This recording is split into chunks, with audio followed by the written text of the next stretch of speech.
Question Rini 2026. Question here: consider a particle of moving along a straight line whose position a function of a time is given by st alpha t square minus beta t plus gamma.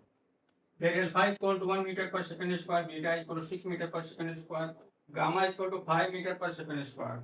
The average speed of the particle in meter per second inverse meter per second from t is equal to 0 to t is equal to 6 second कितना होगा हमें find करना है। ए position दिया हुआ है, position दिया हुआ है ए, हमने यहाँ इसको s t equal to alpha t square minus beta t plus gamma.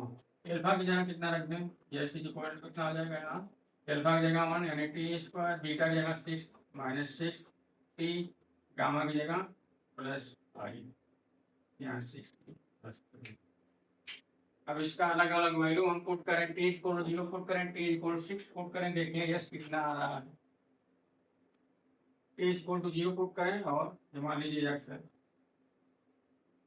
T equal to 0 put करें एक बार टी इक्वल टू 6 पुट करें, देखें यस कितना आ रहा है। T equal to 0, t equal to 0 तो यस इक्वल टू, तो टी की जगह 0 पुट हो जाएगा, ये 0 माइनस 6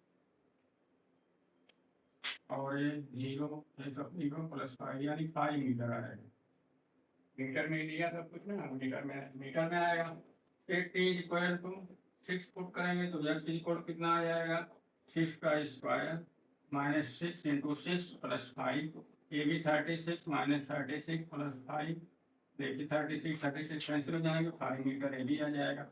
यानी इसमें ये शो करना है कि टी इक्वल टू 0 सेकेंड पर भी 5 मीटर है और टी इक्वल टू 6 सेकेंड पर भी 5 मीटर है, यानी दोनों टाइम पर एक जगह ही और पोजीशन उसका सेम है, 5 मीटर है। तो इसको इस तरह देखा, जिस टाइप के क्वेश्चन फाइंड करना है, एवरेज स्पीड फाइंड करना है। तो इस टाइप के क्वेश्चन में क्या करते हैं, सबसे पहले हमें जो पूरा फंक्शन है x equal T square minus 6 plus 5, इसको देखा जाता है कि कहीं जो है पार्टिकल पलटी नहीं मारा, पलटी मारेगा तो उसका अलग से निकालेंगे कितना वो डिस्टेंस चला है। हमको एवरेज स्पीड निकालना तो पूरा डिस्टेंस लेंगे, तो अगर पलटी मारेगा तो डिस्प्लेसमेंट भी, अगर एवरेज वेलोसिटी निकालेंगे तो डिस्प्लेसमेंट 0 हो जाएगा, एवरेज वेलोसिटी 0 हो जाएगी, लेकिन एवरेज स्पीड 0 नहीं होगी।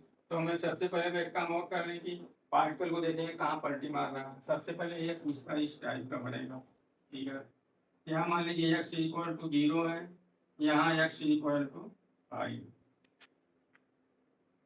टी इक्वल टू 0 पर और टी इक्वल टू 6 पर हमें ऐसा मालूम हुआ कि ये यहीं पर है, इसका पोजीशन नहीं चेंज हो रहा, वहीं पर मालूम है, मतलब यही रुका हुआ है, ये मान सकते हैं, माने ना। अभी चेक करेंगे, मतलब हम निकाले हैं तो पोजीशन उसका दोनों बार टी इक्वल टू 0 पर 5 मीटर आया, टी इक्वल टू 6 पर भी 5 मीटर आया। तब इसको अब चेक करेंगे कि कहीं पार्टिकल कितने पलटी कहाँ मार रहा है, कितने सेकंड के बाद पलटी मार रहा है। तो जहाँ पलटी मारेगा वहाँ उसकी वेलोसिटी 0 हो जाएगी।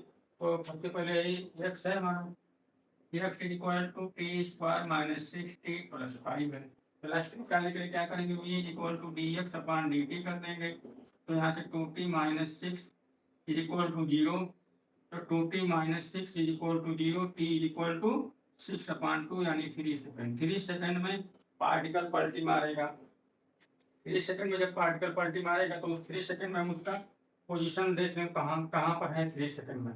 तो इसमें पुट करें वैल्यू, हमारा एक्स कितना है, एक्स हमारा है t square minus 6t plus 5, t equal to 3 put करें, टी इक्वल टू 3 पुट करेंगे तो कितना आ जाएगा, 3 का स्क्वायर माइनस 6 इंटू 3 प्लस 5, क्या हो जाएगा 9, ये हो जाएगा 18, ये प्लस 5, यहाँ माइनस 9 है प्लस 5 आ जाएगा माइनस 4, ठीक।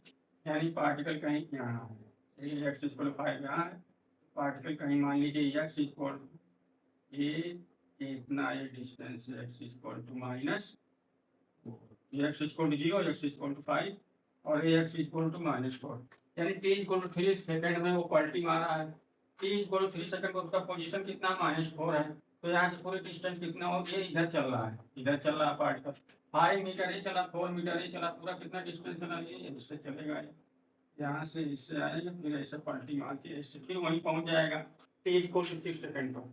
तो ऐसा पता चलेगा कि टी इक्वल टू 0 पर, टी इक्वल टू 6 पर और 5 पर ही है, लेकिन है नहीं। जैसे हम ऑब्जर्व कर रहे हैं, थोड़ी टाइम के लिए रुक गए, आँख बंद कर लिए, एक बार टी इक्वल टू 0 पर कर रहे हैं, एक बार टी इक्वल टू 6 सेकंड पर देख रहे हैं, तो हमें पता चलेगा कि यही है, लेकिन यहाँ नहीं है। कितनी डिस्टेंस हो जाएगी? 5 + 4 है 9 मीटर हो जाएगी, यहाँ से 9 मीटर और हो जाएगी। टोटल डिस्टेंस कितना चला? एवरेज स्पीड निकाल रहे हैं।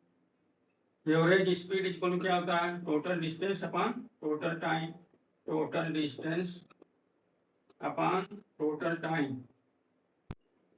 Total distance upon total time. Total distance कितना है? 18 है।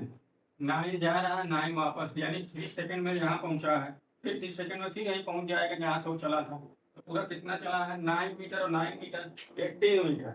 और कितना टाइम लिया है? 3 सेकंड और 3 सेकंड, यानी 6 सेकंड। आंसर आ जाएगा 3 मीटर पर मीटर सेकंड। मतलब हमारा आंसर कौन सा हो जाएगा? 4 आंसर हो जाएगा। 4 ऑप्शन इज करेक्ट। वैसे एक क्वेश्चन जो है नीट के हिसाब से टफ माना जाएगा, ये एडवांस में आ चुका है। नीट में ऐसा क्वेश्चन पहली बार आया हुआ, ये थोड़ा नीट वाले स्टूडेंट के लिए टफ है, बहुत ही टफ है।